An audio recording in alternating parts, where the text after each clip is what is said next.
नमस्कार मित्रों, मैं दुर्गा प्रसाद मिश्र कादंबरी कथाओं की इस कक्षा में आप लोगों का स्वागत करता हूं।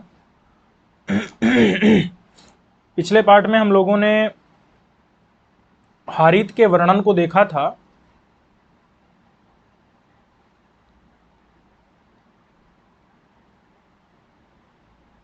और हारित वर्णन के हम लोगों ने दूसरे भाग को देखा था। ठीक है, यहां से हम लोगों ने हारित वर्णन के दूसरे भाग को देखा था। इस बार हम हारित वर्णन के तीसरे भाग को देखेंगे। तो देखते हैं हारित के क्या क्या विशेषण हैं।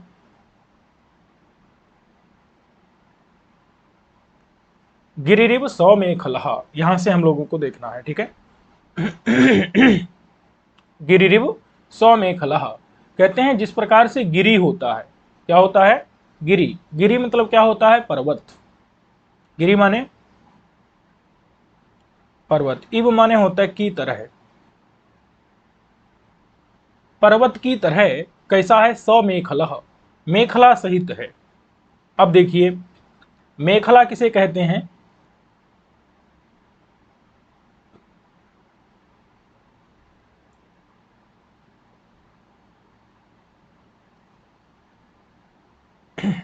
मेखला कहते हैं मध्य भाग को। मेखला मतलब क्या होता है? मध्य भाग। ठीक है, मेखला माने क्या होता है? मध्य भाग। तो और सौ मतलब होता है सहित। तो मध्य भाग के सहित होता है कौन? पर्वत। पर्वत में जो है एक क्या रहता है? मध्य भाग रहता है, बीच का हिस्सा रहता है। तो ये भी उसी की तरह क्या है? समेखला है। समेखला। लेकिन इसमें समेखला विशेषण कैसे घटेगा?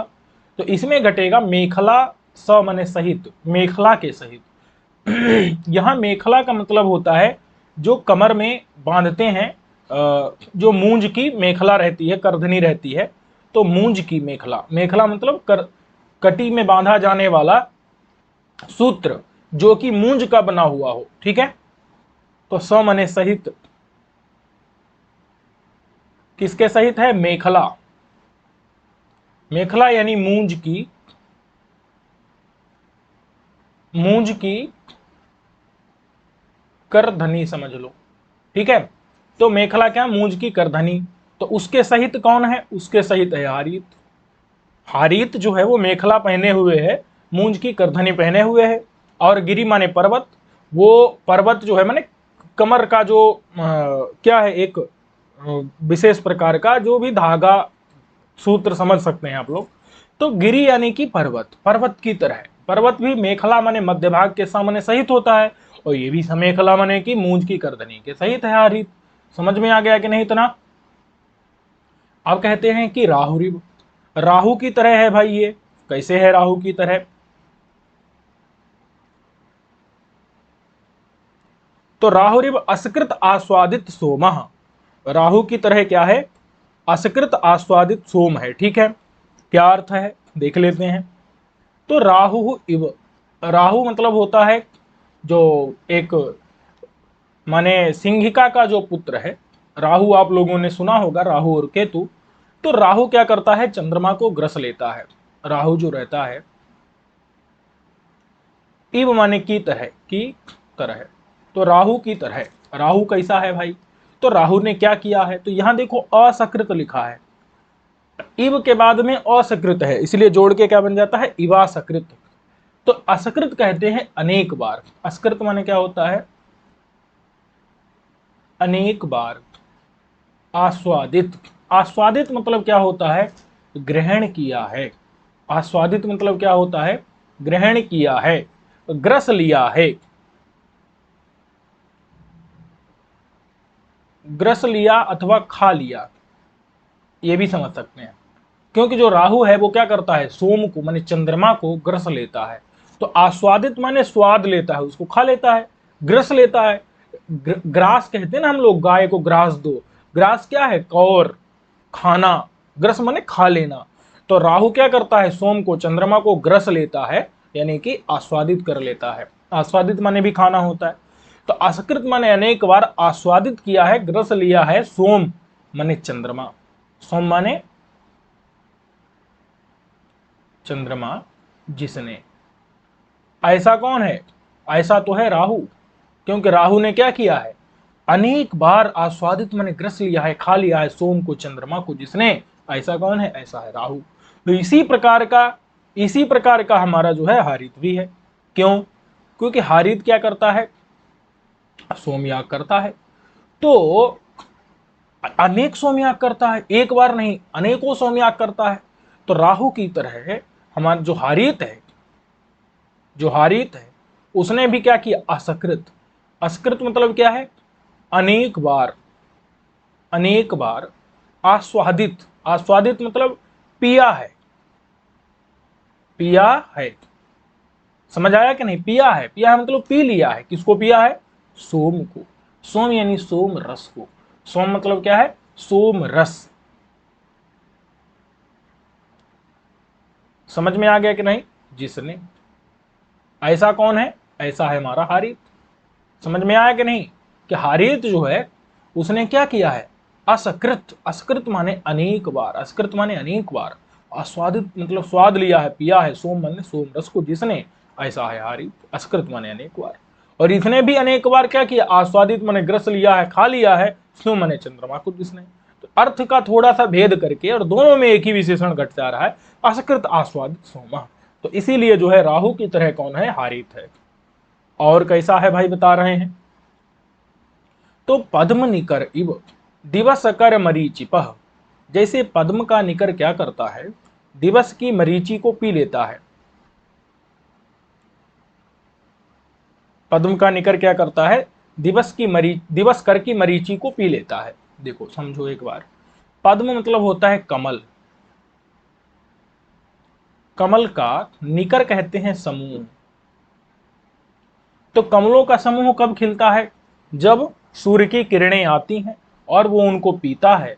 तो पी करके क्या हो जाता है? जो माने कर्ण माने कमल की जो पद्म की जो किरण माने समूह है, फूल हैं, वो खिल जाते हैं। क्या करके? दिवस कर माने सूर्य की मरीचि यानी किरणों को प माने पी करके। समझ में आया कि नहीं? क्योंकि दिवस कर मैंने सूर्य की, दिवसकर किसे कहते हैं? सूर्य को। तो दिवसकर यानी सूर्य, दिनकर, दिवसकर मतलब दिनकर, सूर्य। सूर्य की जो मरीचि रहती है, मरीचि यानी कि किरणें, उन किरणों को पा मतलब पीने वाला कौन है? कमलों का समूह। इब माने की तरह, कमलों के समूह की तरह कौन है? हारित भी है। क्योंकि हारित भी क्या करता है? दिवसकर की, दिवसकर यानी कि सूर्य के मरीचि यानी किरणों को, और प मतलब पीने वाला। समझ आ गया कि नहीं? ऐसा कौन है? ऐसा हारित भी है। वही बता रहे हैं कि अब इसको थोड़ा समझना पड़ेगा कि ये दोनों विशेषण हारित में भी घटते हैं, और माने ये कमल सूर्य समूह, कमल का जो निकर है समूह, उस निकर माने समूह, उसमें भी ये घटते हैं। अब देखना है जरा। तो पद्म माने कमलों का निकर माने समूह, उस समूह की तरह कौन है? हारित है। क्यों है? क्योंकि हारित और पद्मों का समूह दोनों दिवसकर की मरीचि को पीने वाले हैं। क्योंकि दिवसकर यानी कहते हैं सूर्य, दिनकर, उसकी मरीचि यानी किरणें, उन किरणों को प मतलब पीने वाला। अब जो कमलों का समूह है वो सूर्य की किरणों को पीता है और खिल जाता है। सूर्य की किरणों का स्पर्श पाकर के कमल के फूल खिल जाते हैं। तो इसलिए सूर्य के मरीचि यानी किरणों को प माने पीने वाला कौन होगा? कमलों का समूह हो गया। ठीक है। और हारित कैसे क्या करता है? हारित कैसे सूर्य की किरणों को पीता है? तो देखो, 1 2 3 4, ठीक है। ये यहां पर क्या है? यहां पर हारित है। ये क्या किया? अपने चारों तरफ आग जला लिया, और ऊपर जो है क्या है? ऊपर सूर्य है। तो सूर्य की भी किरणें हारित तक पहुंच रही हैं। हारित ने अपने चारों तरफ तो क्या, चारों दिशाओं में क्या कर लिया है? तो आग जला लिया है। और सूर्य की किरणें भी क्या कर रही हैं? हारित के ऊपर पहुंच रही हैं। तो चारों तरफ आग क्यों जला लिया भाई? क्योंकि तपस्या करने के लिए, तपस्या करने के लिए क्या कर लिया? चारों तरफ आग जला ली। क्योंकि ऐसा है ना कि मतलब आता है ना, ग्रीष्म ऋतु पंचाग्नि से, ग्रीष्म ऋतु में 5 अग्नियों में जो है सोना चाहिए। और मतलब वर्षा ऋतु में स्थंडिले सया इत्यादि जो है विधान किए गए हैं। तो इसने क्या किया है, तपस्या के लिए कह सकते हैं, अथवा सामान्य रूप से भी माने ऋषि मुनियों की ऐसी प्रवृत्ति रही कि मतलब कठोर जीवन ही जीना है। तो इसीलिए क्या कर रहा है वो, चार तरफ आग जला लिया अपनी चारों दिशाओं में। किसने, हारित ने। ऊपर से सूर्य की आग जल रही है, ऊपर से सूर्य की आग जल रही है, तो सूर्य की किरणें, किरणों रूपी आग जल रही है। तो इसीलिए क्या कर रहा है वो, मतलब ऊपर से सूर्य की आग को और चार दिशाओं में इधर। समझ में आ रहा है कि नहीं। तो इसलिए दिवस करके मरीचि को माने किरणों को वो पीने वाला हारित है। इस प्रकार से समझ में आया कि नहीं। क्योंकि ग्रीष्म ऋतु में एक ये इधर अग्नि इधर अग्नि इधर अग्नि इधर अग्नि, चार तरफ तो अग्नि जला रख रखी है, और ऊपर से सूर्य की आग जल रही है। तो कितनी हो गई टोटल, पांच आग हो गई कि नहीं। तो इसीलिए यहां पर कहा सूर्य के मरीचि यानी किरणों को प माने पीने वाला है कौन, हारित। इस तरह से सूर्य की मरीचि यानी किरणों को प माने पीता है। समझ में आया कि नहीं। तपस्या करता है, पांच अग्नियां अपने ऊपर उनको जो है क्या कर रहा है, सहन कर रहा है। चार अग्नियां जला के रखी और पांचवी सूर्य की अग्नि, पंचाग्नि तप कर रहा है। चलो इतना समझ आ गया कि नहीं। तो इस प्रकार से दिवस कर मरीचिपा यहाँ पर घट जाता है दोनों में। अब कहते हैं नदी तट तरुरिव सतत जल क्षालन विमल जटहा। देखो भाई, जैसे नदी तल का तरु रहता है वो विमल जटा वाला होता है। नदी तट का जो तरु रहता है वो सतत जल छालन से विमल उसकी क्या हो जाती हैं, जटाएं हो जाती हैं। नदी तट का, नदी मतलब तो नदी पता ही है, उस नदी का तट मतलब होता है किनारा। तो किनारे का जो तरु माने वृक्ष, इव माने उसकी तरह है, की तरह। इतना समझ आया कि नहीं। किनारे का जो वृक्ष है उस वृक्ष की तरह कौन है, उस वृक्ष की तरह हारीत है। क्यों भाई, क्योंकि हारीत भी और वृक्ष भी दोनों में समानता है। क्या, कि जो नदी के किनारे का वृक्ष होता है वह सतत माने लगातार, सतत माने क्या है, लगातार, जल छालन से, जल के प्रक्षालन से। बात समझ में आ गई कि नहीं। सतत माने लगातार, जल, जल तो पता ही है। तो उस जल, जल के छालन से माने जल माने पानी, तो सतत माने लगातार, जल माने पानी में, छालन कहते हैं मतलब धुलना। बात समझ में है कि नहीं। धुलना भी होता है और नहाना भी होता है, दोनों होते हैं। तो लगातार पानी में छालन से अथवा पानी के छालन से, छालन मतलब समझ आ गया कि नहीं। छालन यानी कि प्रक्षालन से, धोने से, ठीक है, पानी में धुलने से। विमल कहते हैं निर्मल, जटा, जटा कहते हैं जड़। जटा मतलब क्या होता है, जड़ें जिसकी। ऐसा कौन है, ऐसा है नदी के किनारे का वृक्ष। नदी के किनारे का, नदी के किनारे, नदी तट का तरु मने वृक्ष, उसकी तरह ही कौन है, हारित भी है। पहले इतना समझ आया कि नहीं। क्या आया, सतत माने लगातार, जल के माने पानी में, छालन माने धुलने के कारण, विमल माने निर्मल, जट, जटा मतलब जड़ें हो गई हैं जिसकी। ठीक है, जो ऐसा वृक्ष है कोई जो नदी के तट के किनारे है और लगातार उसमें पानी आता रहता है वहां तक, तो वो क्या करते हैं, काटता है पानी, पूरा मिट्टी काट देता है जड़ के पास की। तो इसलिए जड़ें दिखने लगती हैं, एकदम स्वच्छ साफ जड़ें दिखती हैं। समझ में आया कि नहीं। समझ आ गया इतना कि नदी है, नदी में क्या है, कोई वृक्ष है किनारे पर, और वो जो वृक्ष है उस वृक्ष की जो जड़ें हैं नीचे, वो पानी आता है काट देता है तो जड़ें स्पष्ट रूप से दिखने लगती हैं। ठीक है, चलो अब क्या है कि हारित भी ऐसा ही है, क्योंकि हारित भी सतत जल छालन विमल जटा, मतलब सतत माने लगातार, जल के छालन से। लगातार मतलब कब लगातार, ऐसा थोड़ी रात दिन थोड़ी हरित नहाता रहता है। देखो पानी जो है नदी के किनारे के वृक्ष में तो हर समय टकराता रहता है, लेकिन यहां सतत का मतलब होगा तीनों संध्याओं में, तीनों संध्याओं में, तीनों संध्याओं में। समझ में आया कि नहीं। तीनों संध्याओं में जल छालन, जल माने जल में, छालन माने स्नान से। तीनों संध्याओं में वो क्या करता है, जल में स्नान करता है। तो जल में छालन यानी स्नान के कारण विमल यानी निर्मल, जटा माने यहां जटा ही लेना है, बात समझ में है कि नहीं। निर्मल, निर्मल माने धूल रहित, जटा, जटा है जिसकी।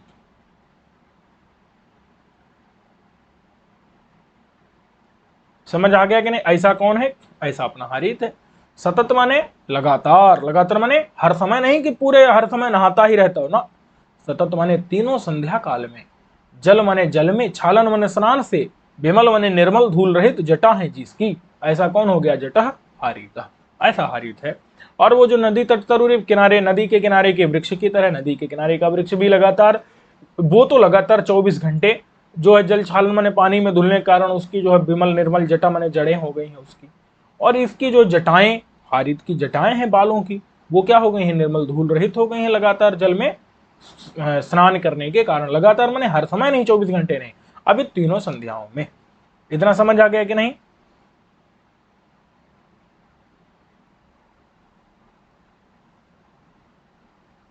करिकलभ इव विकच कुमुद दल शकल सित दसनहा। तो देख लीजिए, करिकलभ की तरह है। करी का मतलब हाथी का जो कलभ होता है, कलभ यानी बच्चा होता है, तो उसकी तरह है। क्या अर्थ है इसका, तो हाथी का करी माने हाथी का, कलभ माने बच्चा। वैसे अगर केवल कलभ कह देते ना तो भी काम चल जाता, क्योंकि हाथी का जो बच्चा होता है उसी को कलभ कहा जाता है। तो करी कलभ कहने की जरूरत नहीं थी, कह दिया फिर भी तो कोई दिक्कत भी नहीं है। समझ में आया कि नहीं। तो हाथी का जो बच्चा होता है उसकी तरह, इव माने की तरह, उसकी तरह कौन है, हारित है। ठीक है, उसकी तरह कौन है, हारित है। कैसे भाई, तो बिकच कुमुद दल शकल सित दसना। अब हाथी के बच्चा कैसा होता है, और उसी के समान क्या है, हारित भी है। तो एक बार घटा लेते हैं। बिकच, बिकच मतलब होता है खिला हुआ। बिकच माने क्या होता है, बिकच कहते हैं खिले हुए को। ठीक है, विकसित, खिला हुआ।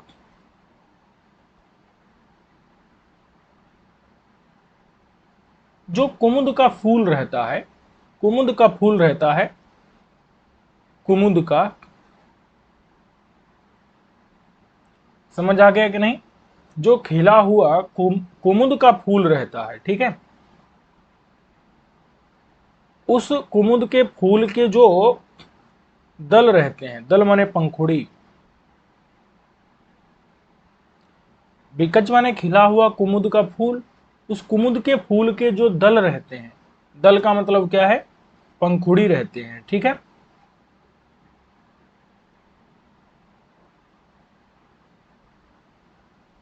उस पंखुड़ी के जो शकल, शकल कहते हैं टुकड़े,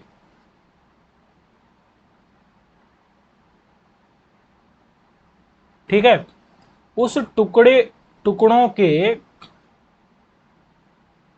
के समान, सित मतलब होता है सफेद,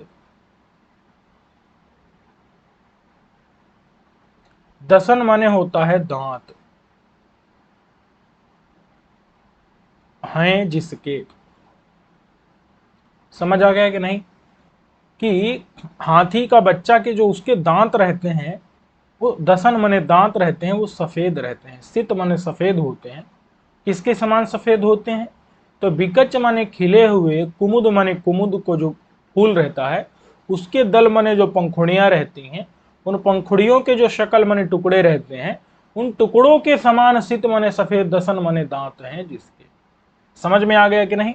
और ठीक यही अर्थ क्या करना है आपको, हारित में भी घटा लेना है, कि हारित के भी जो दांत हैं वो भी क्या है, बिकच, बिकच माने खिले हुए, कुमुद, कुमुद माने कुमुद के फूल के, दल यानी कि पंखुड़ी के, कुमुद का फूल होगा तो पंखुड़ियां भी होंगी, और वो एकदम सफेद होता है। तो दल, उस दल के जो शकल माने टुकड़े, उन टुकड़ों के समान, स्थित माने सफेद, दसन माने दांत हैं जिसके।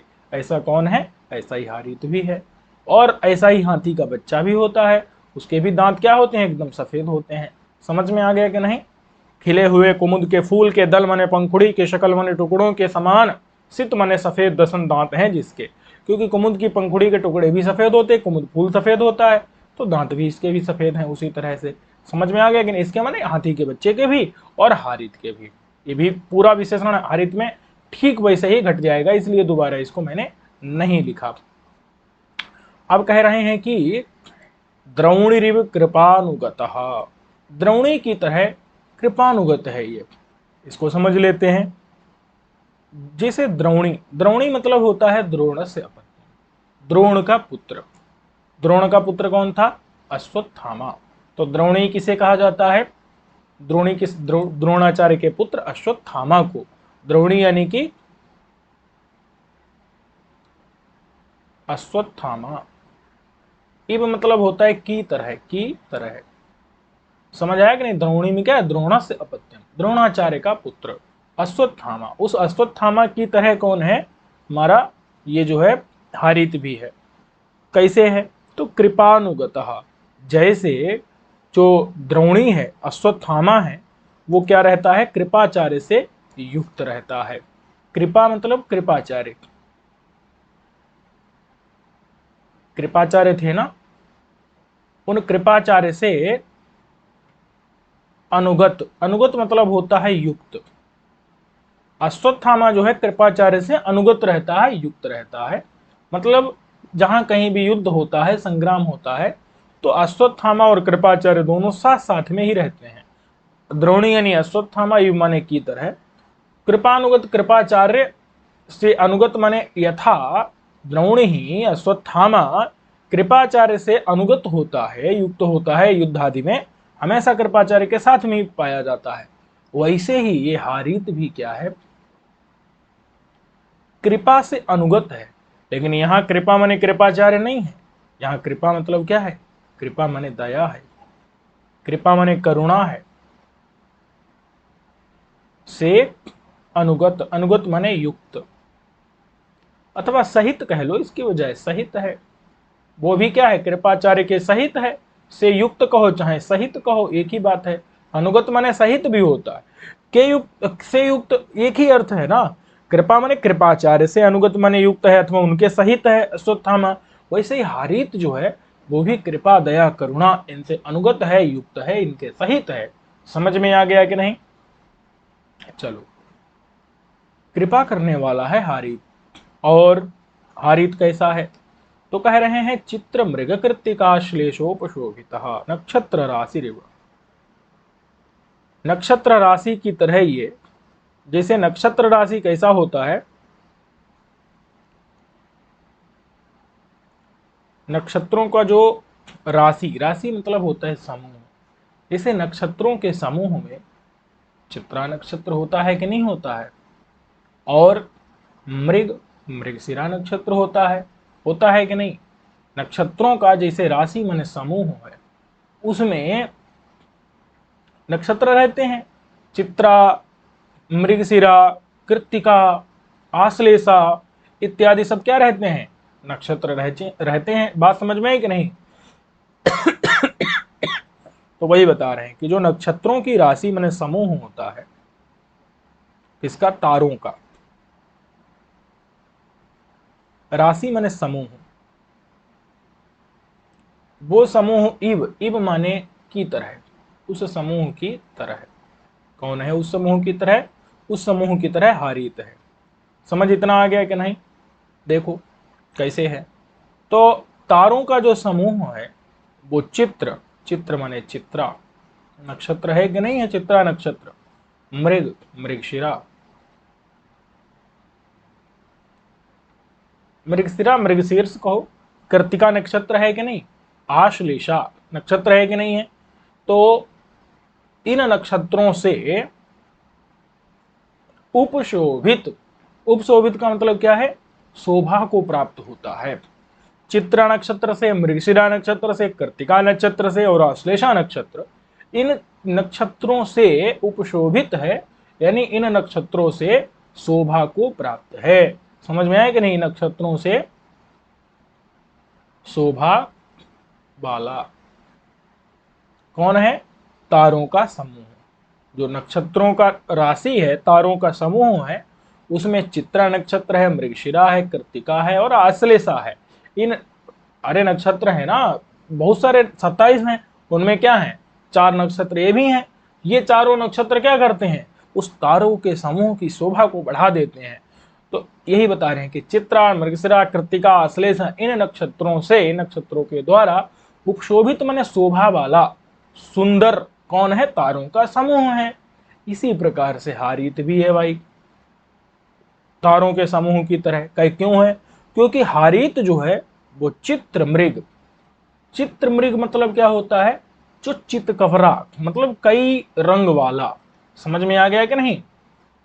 चित्र मृग मतलब जो विचित्र हिरण है, अथवा कृष्णसार मृग ले लो। चित्र मृग मतलब कृष्णसार, कृष्णसार मृग। उस कृष्णसार मृग, मृग मतलब तो हिरण, तो कृष्णसार मृग जो चित्र रंग वाला है, उसकी जो कृत्तिका है, कृत्तिका मतलब होता है चमड़ा, खाल, चमड़ा। समझ आया कि नहीं? तो कृष्णसार मृग की जो खाल है, चमड़ा है, उससे, उस चमड़े के आश्लेष कहते हैं संबंध को। तो बताओ चमड़े का संबंध किसके साथ में है? हारित के साथ में। तो इसीलिए संबंध के कारण, संबंध के कारण उपशोभित माने शोभा वाला कौन है? हारित है।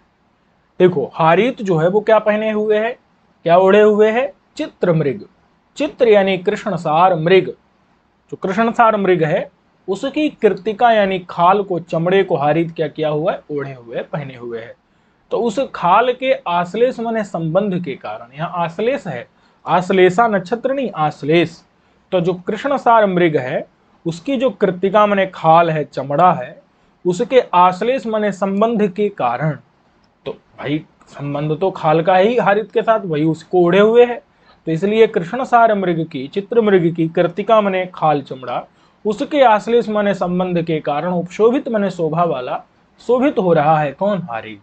तो इसमें भी घट गया कि नहीं? तो इसीलिए नक्षत्र राशि की तरह कौन हो गया? हारित हो गया।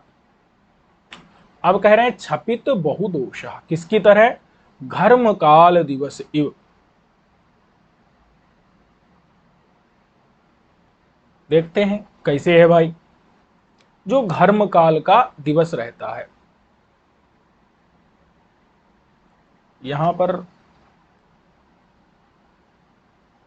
घ कर लेना है, ठीक है? घर्म काल का जो दिवस रहता है, घर्म काल दिवस मतलब जब धूप अत्यधिक रहे, ग्रीष्म का समय हो। घर्म काल किसे कहते हैं? धूप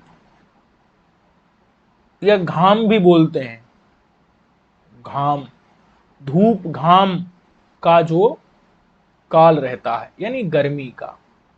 क्या समझना है? गर्मी का जो काल, काल मतलब होता है समय। समझ में आया कि नहीं? समय।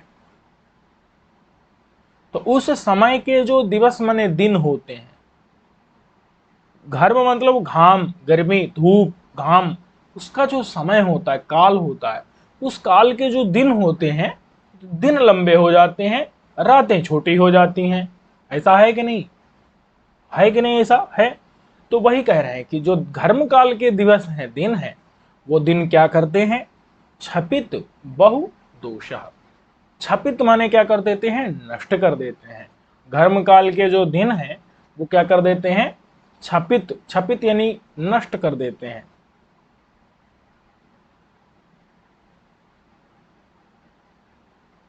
नष्ट कर देते हैं किसको? बहु। बहु का मतलब क्या है? बहुत लंबी। बहु का मतलब क्या है? बहुत लंबी, ठीक है? बहु, बहु का मतलब क्या है? बहुत लंबी।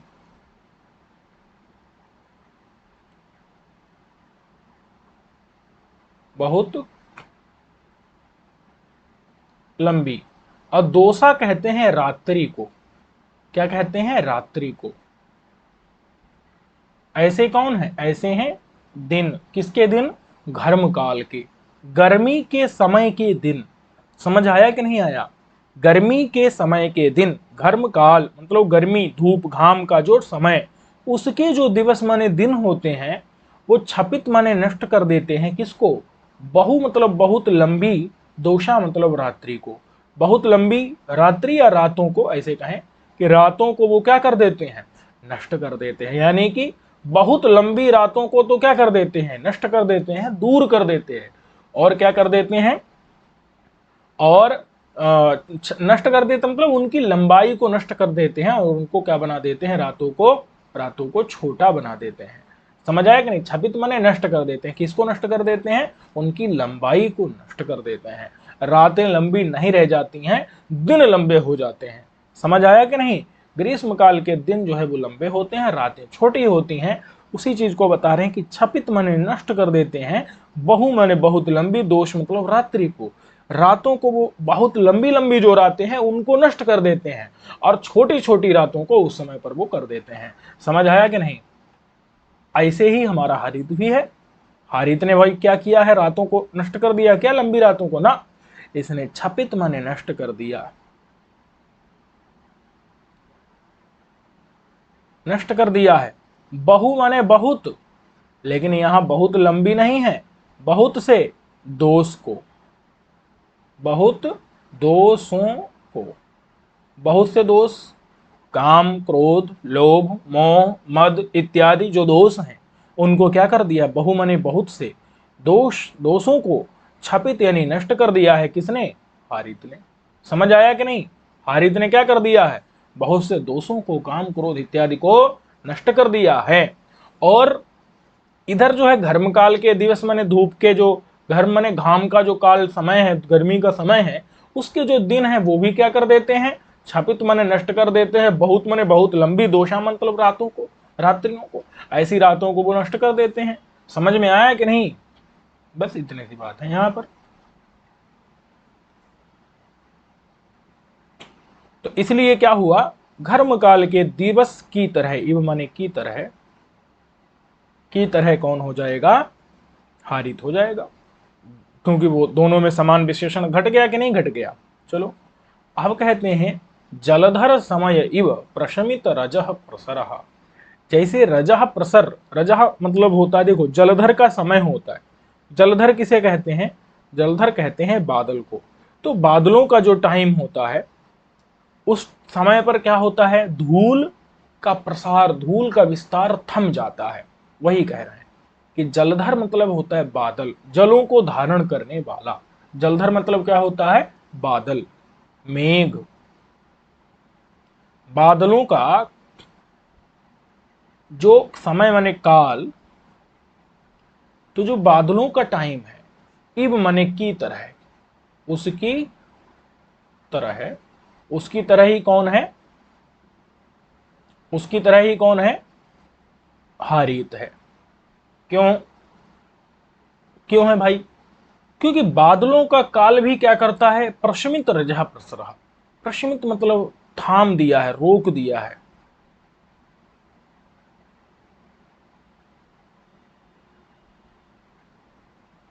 शांत कर दिया है।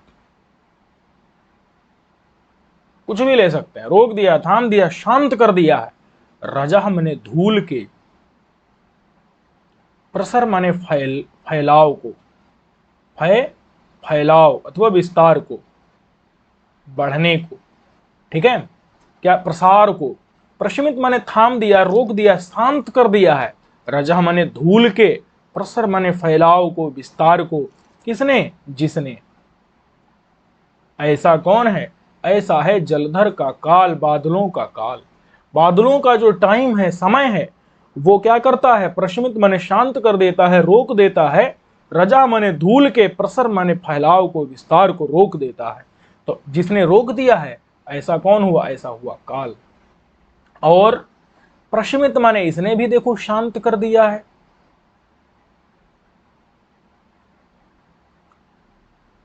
किसको? रजह। रजह माने रजोगुण के। रजोगुण होता है कि नहीं? रजोगुण, राजसी, समझे कि नहीं? एक रजोगुण है सत्वम लघु प्रकाशकमिष्टम उपष्टंभकम चलम च रजः। रजोगुण क्या करता है? चंचलता लाता है। उपष्टंभक प्रेरक उत्प्रेरक होता है, क्रियाशील बनाता है। समझे कि नहीं? तो जो रजोगुण है उस रजोगुण के प्रसर माने फैलाव को, फैलाव विस्तार को, समझ आया कि नहीं? कि प्रशमित माने शांत कर दिया है, रजह माने रजोगुण के, प्रसर माने फैलाव विस्तार को जिसने। ऐसा कौन हुआ? ऐसा हो गया हारित। और इधर जो है बात करेंगे अगर हम कि प्रशमित माने शांत कर दिया है, रजह माने धूल के, प्रसर माने फैलाव को जिसने, ऐसा कौन हो गया? ऐसा हुआ काल माने टाइम, किसका? जलधर का, बादलों का। तो दोनों तुल्य हो गए कि नहीं? इव माने की तरह, उसकी तरह कौन है? हारित भी है। क्योंकि जिसने, हारित ने भी रजोगुण के फैलाव विस्तार को प्रशमित कर दिया है, शांत कर दिया है। रजा माने रजोगुण के, प्रसर माने फैलाव को, विस्तार को। समझ आ गया इतना कि नहीं? दोनों में समान विशेषण हो गए। अब कह रहे हैं कि वरुण इव कृतोदवासः, जैसे वरुण कहाँ रहता है? उद, उद मतलब होता है, उद माने क्या होता है? जल, और उसमें वास मतलब होता है निवास करना। ये पूर्व वाला समझ आ गया कि नहीं? पूरा तपस्या कर कर करके क्या कर दिया? रजोगुण को पूरी तरह से खत्म कर दिया है। समझ में आया कि नहीं? एकदम शांत कर दिया। खत्म तो कर नहीं सकते, तो उसको क्या कर दिया? दबा दिया है। इतना समझ में आ गया कि नहीं? चलो, अब कहते हैं कि वरुण इव कृतोद्वासा, इसका भी समझ लो कि वरुण की तरह, वरुण देवता जैसे कहाँ रहते हैं बताओ? जल में रहते हैं। वरुण देवता कहाँ रहते हैं? जल में रहते हैं। तो उसी प्रकार से ये भी कहाँ रहता है? ये भी जल में रहता है। समझ में आया कि नहीं? तो सुनो, वरुण की तरह, वरुण इव मने की तरह कौन है? वरुण की तरह ही हारीत भी है। क्योंकि हारीत ने भी क्या किया है?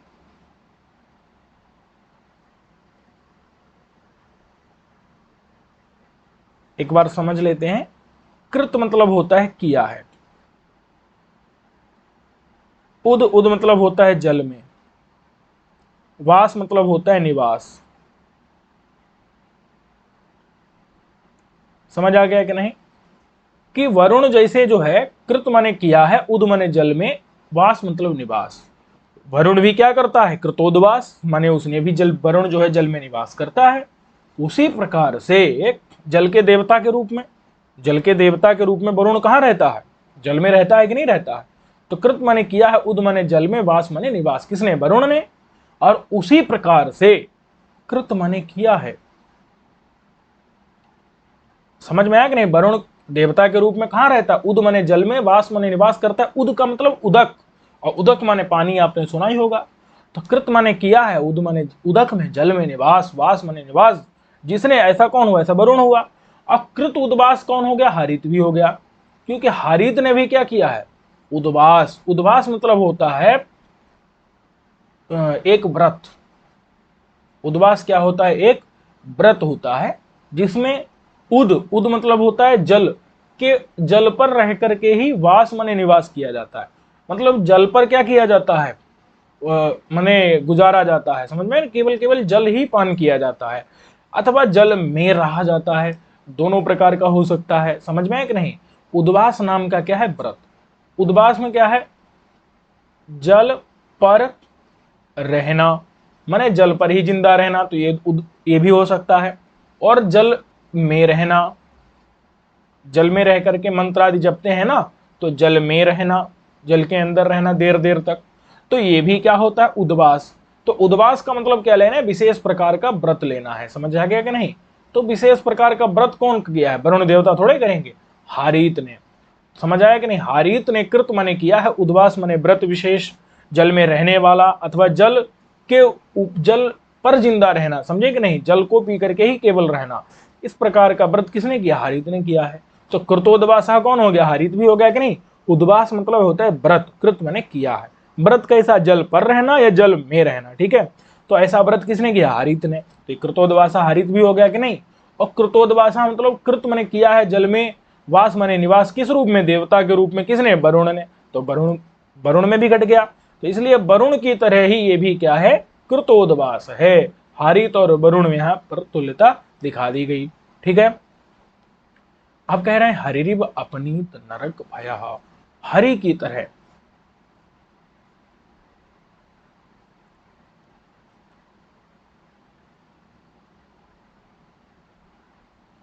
हरि की तरह अपनीत नरक भयः, कहते हैं जैसे हरि ने क्या किया था, नरक नाम का एक असुर था, उसको क्या कर दिया था, हरि ने मार दिया था नरकासुर को। हरि माने भगवान कृष्ण ने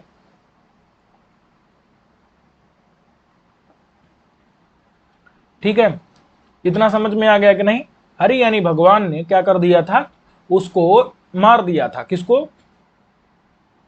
नरक, नरक माने नरकासुर था एक, नरक नाम का क्या था, असुर था। तो उस असुर को क्या कर दिया था, मार दिया था। अब बताओ, जब हरि ने असुर को मार दिया, हरि माने भगवान कृष्ण ने क्या कर दिया, असुर को मार दिया, तो अब असुर का जो भय था, या असुर से जो भय था, डर था, वो डर क्या हो जाएगा, अपनीत हो जाएगा कि नहीं। अपनीत, अप मतलब होता है दूर, नीत माने गया, दूर गया, दूर गया मतलब दूर चला गया। समझ आ गया कि नहीं। तो कृष्ण ने क्या कर दिया, अपनीत, अपनीत मतलब दूर चला दिया, किसको, नरक भय को। नरक यानी नरकासुर, नरक नाम का जो राक्षस था, उसके भय यानी डर को अपनीत कर दिया। अप मने दूरे, नीतः दूर ले जा दिया, मतलब कि दूर कर दिया। समझ आया कि नहीं। तो दूर चला गया की बजाय दूर कर दिया कहें तो और भी अच्छा लगेगा, दूर कर दिया। समझ आया कि नहीं। वो हम शब्दार्थ बता दिए थे, अप मतलब दूर और नीत मतलब ले गया, ले गए। तो भगवान श्री कृष्ण ने क्या किया है, नरक के, नरक मने नरकासुर के भय को, डर को क्या कर दिया, अप मने दूर, नीत मने कर दिया, दूर कर दिया, दूर ले गए उसको, यानी डर खत्म कर दिया। क्यों, क्योंकि नरकासुर को क्या कर दिया, मार दिया। तो जब नरकासुर को मार दिया तो उसके जो उससे डर है वो भी क्या हो जाएगा, खत्म हो जाएगा कि नहीं। वही बता रहे हैं। ऐसे ही इसने भी, इसने किसने, हारीत ने भी क्या किया है, नरक के भय को अपनीत कर दिया है, दूर कर दिया है। समझ में आया कि नहीं। क्यों, क्योंकि लगातार तपस्या करता रहता है। अब निश्चित रूप से उसको क्या मिलेगा, पाप सब दूर हो जाएंगे, पुण्य बचेंगे तो स्वर्ग मिलेगा। तो बताओ नरक मिल सकता है उसको, नहीं। निरंतर तपस्या करके उसने नरक के भय को दूर कर दिया। और भगवान कृष्ण ने नरकासुर को मार करके उसके भय को, डर को दूर कर दिया। समझ में आया कि नहीं। तो अब ये हरि यहां हट जाएगा। हारित ने क्या कर दिया, अपनीत, अपनीत माने दूर कर दिया, दूर ले गए नरक से, जो नरक रहता उसके भय माने डर को, नरक के डर को दूर कर दिया। किसने, हारित ने। क्यों, लगातार तपस्या के द्वारा। और भगवान कृष्ण ने कैसे नरकासुर का डर दूर किया, उसको मार करके, नरकासुर को मार डाला तो उसका डर दूर हो गया। और हारित ने खूब तपस्या की और नरक के भय को, नरक के डर को अपनीत मने दूर कर दिया। समझ में इतना आ गया कि नहीं। तो इस प्रकार से अपनीत नरक भया कौन हो गया, हारित भी हो गया, और भगवान श्री कृष्ण भी अपनीत नरक भय हो गए। तो इस प्रकार से दोनों में विशेषण घट जाता है। इतना समझ आ गया कि नहीं। तो इस पाठ को यहीं तक रहने देते हैं, कुछ विशेषण इसके बचे हुए हैं तो उनको हम लोग क्या कर लेंगे, अगले पाठ में देख लेंगे। ठीक है, हारित का वर्णन ही अभी चलेगा, कुछ ये विशेषण बचे हैं, इनको हम क्या करेंगे, अगले पाठ में देख लेंगे। ठीक है, तो सर्वेभ्यो नमो नमः।